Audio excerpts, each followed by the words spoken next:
Assalamualaikum warahmatullahi wabarakatuh. Kami dari kelompok 1 dengan anggota saya Nadia Septiani. Saya Haniulan Amartia. Saya Nandita Bella Rahmawati.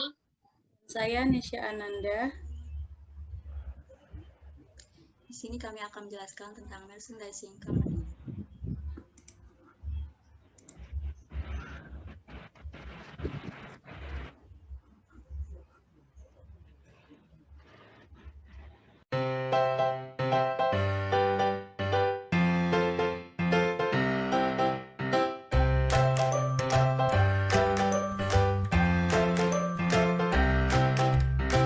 Pengertian perusahaan dagang atau merchandising company.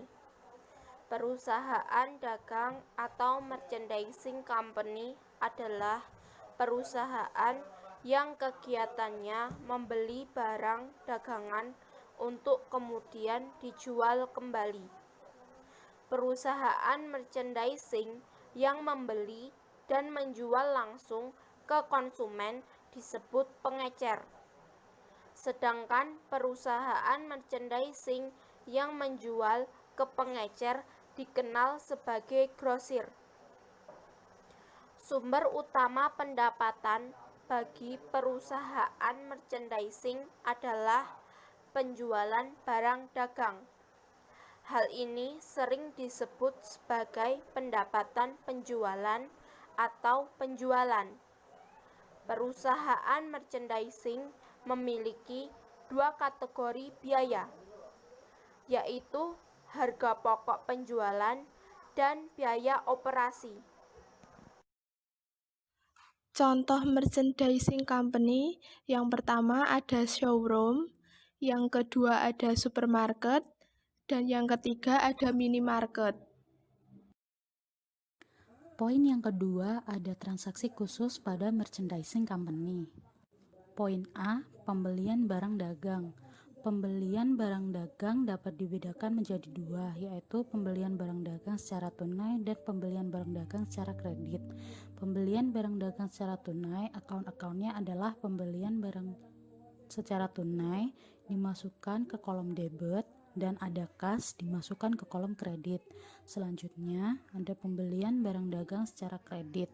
Account-accountnya adalah pembelian dimasukkan ke kolom debit dan ada utang dagang dimasukkan ke kolom kredit.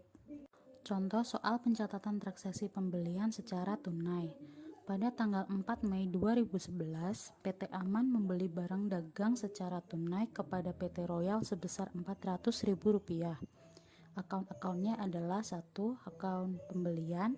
Account pembelian dicatat di kolom debit sebesar Rp400.000 dan account kas dicatat di kolom kredit sebesar Rp400.000. Selanjutnya, contoh soal pencatatan transaksi pembelian secara kredit. Pada tanggal 11 Mei 2011, PT Aman membeli barang dagang secara kredit kepada PT Royal sebesar Rp300.000. Account-accountnya ada account pembelian. Account pembelian dicatat di kolom debit sebesar Rp300.000 dan ada account utang dagang dicatat di kolom kredit sebesar Rp300.000. Poin B, ada penjualan barang dagang. Penjualan barang dagang dibedakan menjadi dua. Ada penjualan barang dagang secara tunai dan penjualan barang dagang secara kredit. Penjualan barang dagang secara tunai, account-accountnya ada account kas. Account kas dicatat di kolom debit dan account penjualan dicatat di kolom kredit.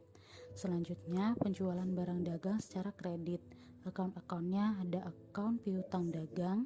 Piutang dagang dicatat di kolom debit dan ada account penjualan. Account penjualan dicatat di kolom kredit. Contoh soal pencatatan transaksi penjualan yang dilakukan secara tunai. Pada tanggal 2 Mei 2011, PT Aman menjual barang secara tunai kepada PT Jaya sebesar Rp1.500.000. Ada account kas dan account penjualan. Account kas dicatat di kolom debit sebesar Rp1.500.000 dan account penjualan dicatat di kolom kredit sebesar Rp1.500.000. Contoh soal pencatatan transaksi penjualan yang dilakukan secara kredit. Pada tanggal 6 Mei 2011, PT Aman menjual barang secara kredit kepada PT Amanda sebesar Rp2.500.000 dengan syarat 3/10 dan N/30.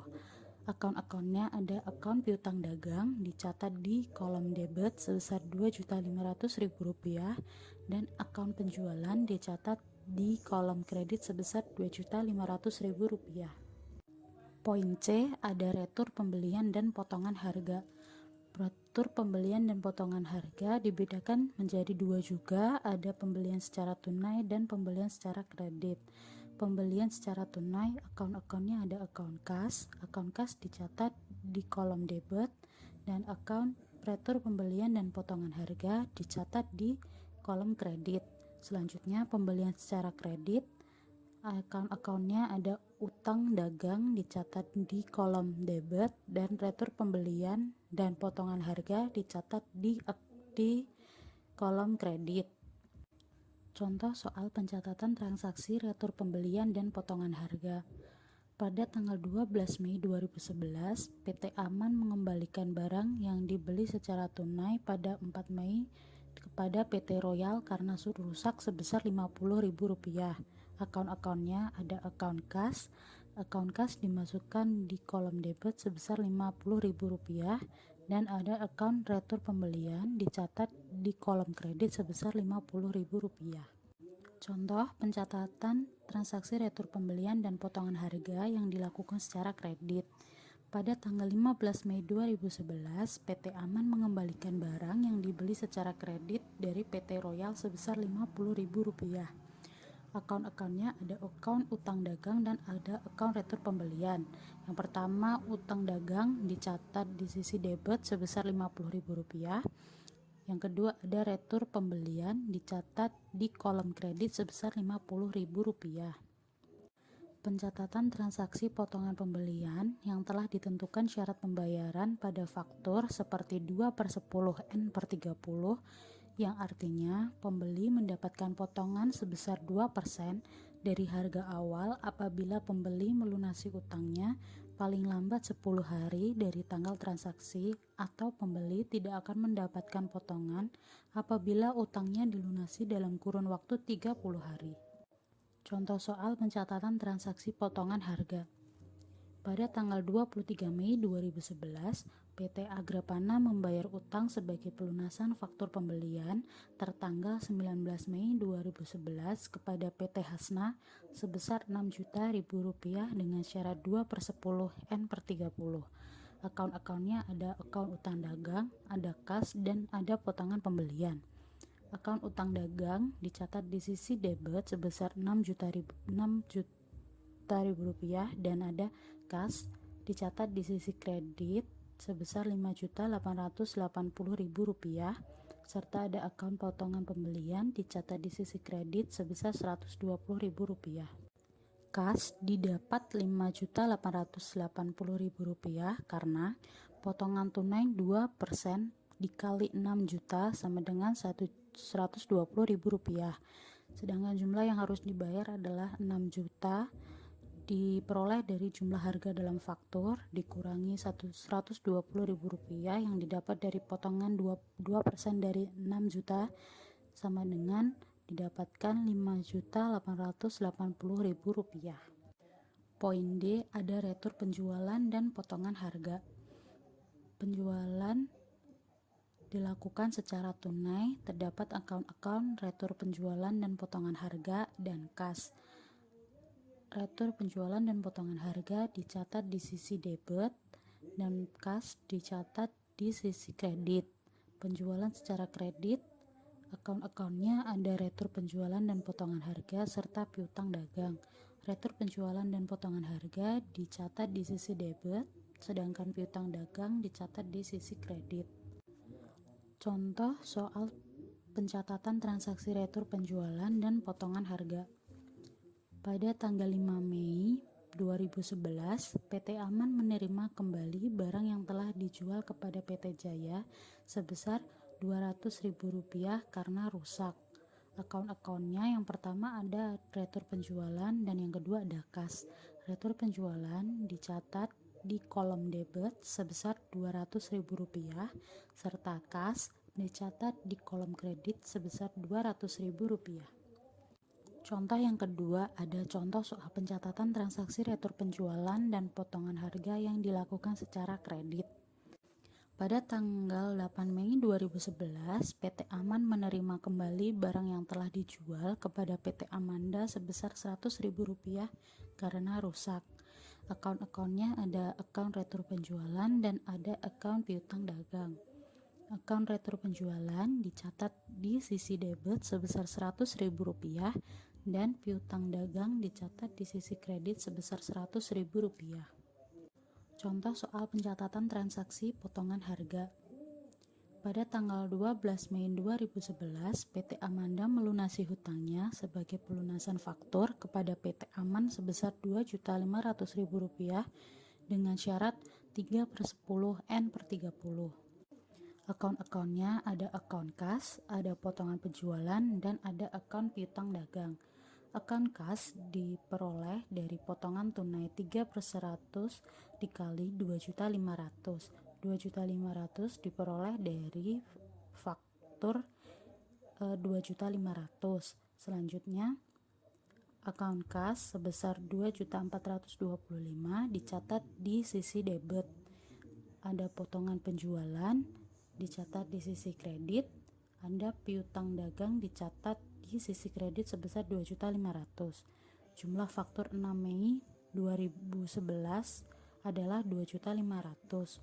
Potongan tunai 3/100 dikali Rp2.500.000 didapat Rp75.000 dicatat untuk potongan penjualan di sisi kredit, sedangkan jumlah yang diterima PT Amanda sebesar Rp2.425.000 yang didapat dari Rp2.500.000 sesuai dengan jumlah faktur 6 Mei dikurangi dengan Rp75.000 hasil dari potongan tunai.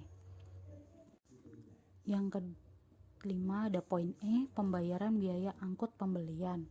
Akun-akunnya ada akun biaya angkut pembelian dan ada kas. Akun beban angkut pembelian dicatat di sisi debit dan kas dicatat di sisi kredit.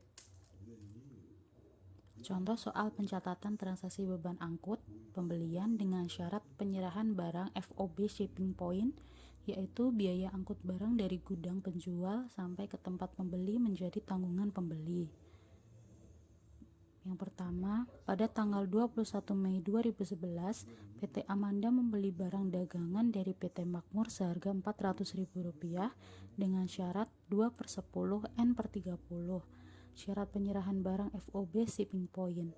PT Amanda membayar biaya angkut atas barang sebesar Rp50.000. Yang pertama, terdapat jurnal pembelian barang.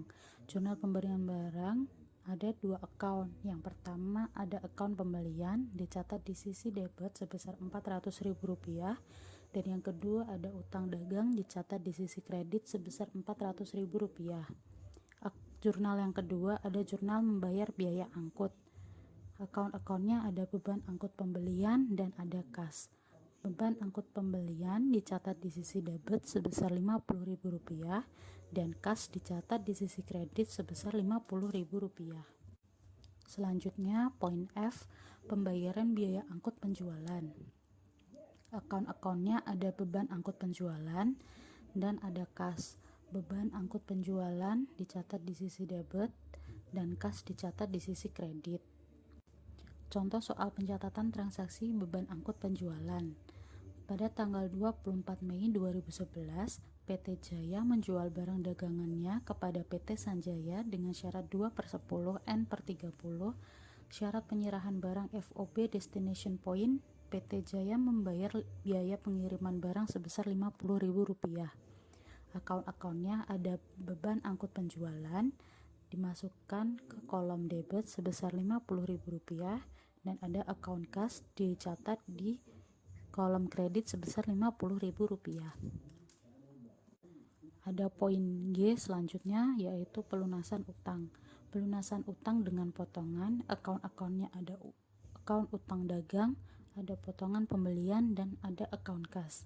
Akun utang dagang dimasukkan ke kolom debit, potongan pembelian dimasukkan ke kolom kredit, dan kas juga dimasukkan ke kolom kredit.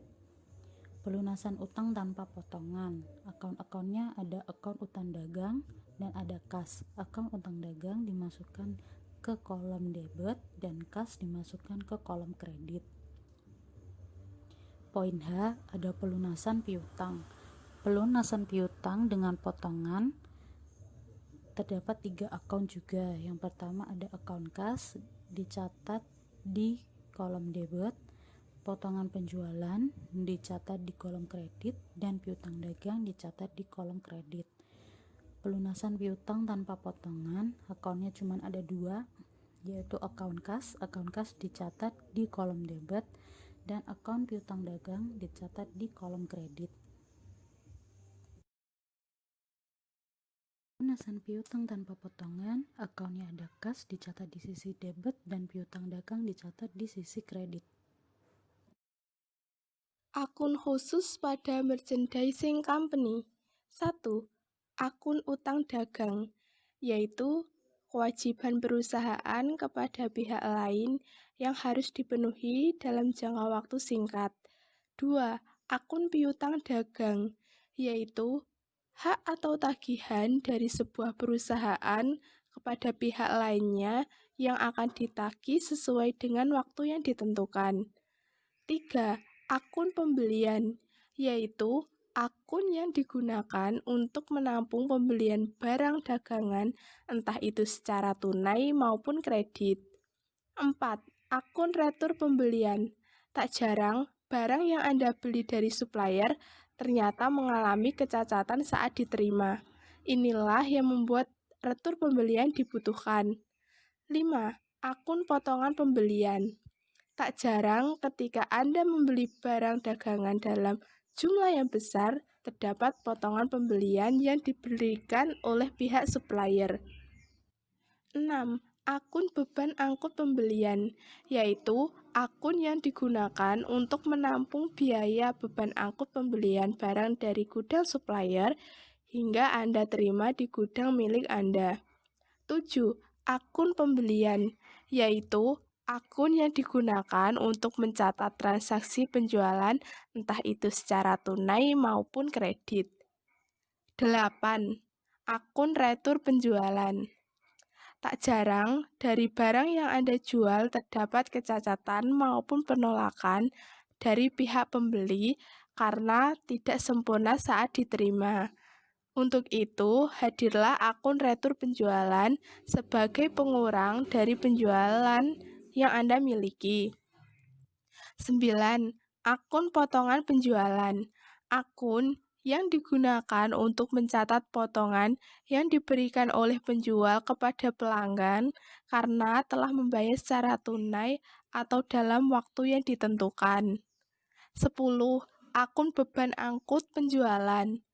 Untuk mencatat besarnya beban angkut yang ditanggung oleh si penjual. 11. Akun beban pemasaran. Digunakan untuk menampung keseluruhan beban yang dikeluarkan perusahaan untuk menjual dan mendistribusikan barang dagangannya hingga sampai ke tangan konsumen. 12. Akun beban administrasi dan umum. Digunakan untuk menampung keseluruhan beban operasi kantor guna perencanaan dan pengendalian secara umum.